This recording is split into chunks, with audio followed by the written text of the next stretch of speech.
I-80 is still completely shut down tonight, although as you look behind, they are loading up a truck here with some of the spilled materials, and the shutdown shouldn't be too much longer. Now, it all began when this flatbed truck loaded with barrels of acid had to hit the brakes hard in slow rush hour traffic.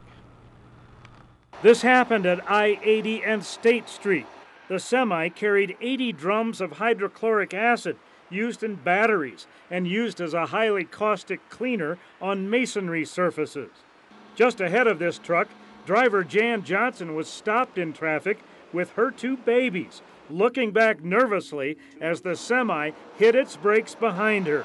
You could see them kind of swaying behind the cab, and they came off and kind of hit a couple cars, and I was one of them. An acid barrel slammed into her door, right where 2-month-old Edmund was sleeping. Other barrels hit other cars and rolled to the side of I-80, some of them leaking. So we have 9 total barrels that came out.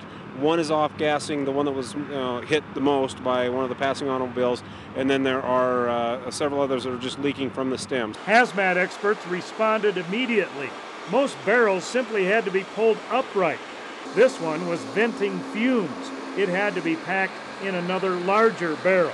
And as all that delicate work went on, a suspected drunk driver hit a retaining wall on I-15 near the I-80 turn and then blew through roadblocks, preventing traffic from getting to I-80. He wound up in the middle of the hazmat scene, face down on the highway with 4 guns drawn on him. They tried to wave the guy over and stop him. At that point, he made the decision to run through the closure and came eastbound on I-80.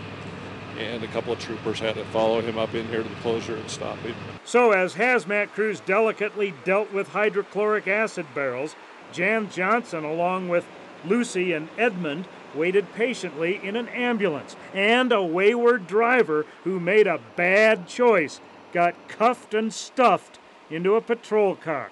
It would appear right now that this driver is under the influence of alcohol.